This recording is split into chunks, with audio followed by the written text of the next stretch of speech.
नमस्कार एवरीवन। लियन homes private limited property channel को आपण मानको स्वागत। आज आमे चलंतु सही डेवलप लोकेशन जो एरिया आपण मानकर रिक्वायरमेंट मदनपुर कल्चरल यूनिवर्सिटी पाखापाखी गोटे लो कॉस्ट प्राइस रो प्लॉट विजिट करी आसीबा।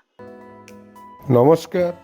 भुवनेश्वर खोर्धा नेशनल हाईवे रे गोहिरिया छक एंड से गोहिरिया छकर अंडरपास रे आमे जाउचंती टुवर्ड्स मदनपुर। एई रोड को बेस करिकी बहुत गुड़ा इंस्टीट्यूशन जेमिति Infocity to Bagchi hospital RBI cultural university ये सबू ऑलरेडी फंक्शन करूअछि। एठी देखंतु लेफ्ट हैंड साइड रे रहिला Infocity to Bagchi hospital RBI आडकू रास्ता आमे जिबा स्ट्रेट टुवर्ड्स सप्तावर छक।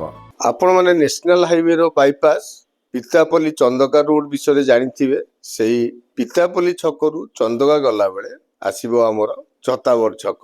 एनिवे एई छतावर छक रोड रे आमे नेशनल हाईवे रू गला बेले लेफ्ट हैंड साइड रे आछि गीता इंजीनियरिंग कॉलेज जोटा की बहुत बड़ लैंडमार्क एंड ई गीता इंजीनियरिंग कॉलेज को छाड़ी एई एरिया रे आउरी बहुत किछि इंस्टीट्यूशन राइट हैंड साइड रे आमे देखिबा को पाइबा। आमे गीता इंजीनियरिंग कॉलेज क्रॉस करी आउ किछि बाटो आगु गला परे राइट हैंड साइड रे आपण मन देखिबे गोटे ब्लैक टॉप रोड जो रोड टी जाईछि पाइकरापुर बा गोठपाटना आड़कू। देखंतु आमे एबे राइट की एंट्री करके जाउचंती। राइट हैंड साइड रे रहिला स्कूल एंड आमे जाउचंती towards cultural university.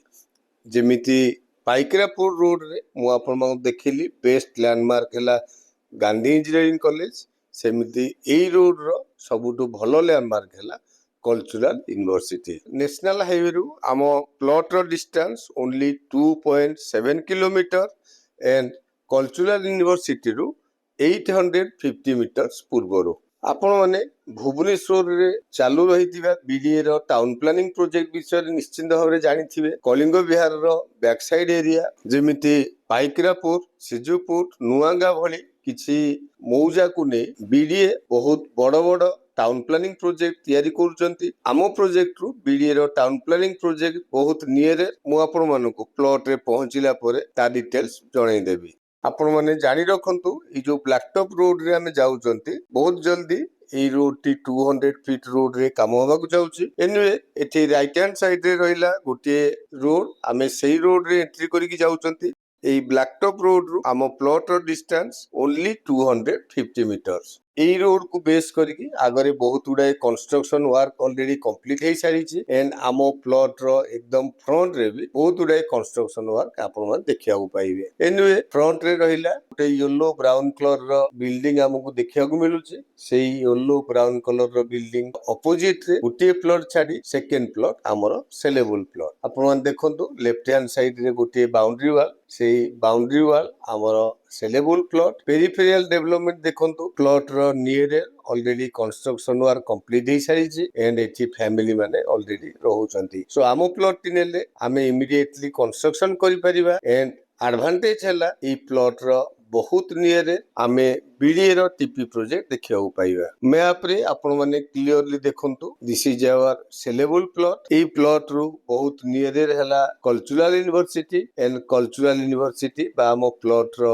Back side रे रहउची टाउन प्लानिंग प्रोजेक्ट। देखंतु बहुत बड़ प्रोजेक्ट आपण माने जानि पारुथिबे। देखंतु कलिंग नगर रु गोटे 200 फीट रोड ऑलरेडी काम चालू रहिछि। एई रोड टी आसी हमर पाइकरापुर रोड रे बा कल्चरल यूनिवर्सिटी रोड रे बाहरिवार प्रोविजन अछि। तो डेफिनेटली प्लॉट रो नियर फ्यूचर आपण माने ई मैप देखि जानि पारुथिबे एंड प्लॉट रो पेरिफेरियल प्लॉट रो डेवलपमेंट ए सब जानि सारला परे डेफिनेटली प्लॉट आपण मानको पसंद आसीबो। Thank you.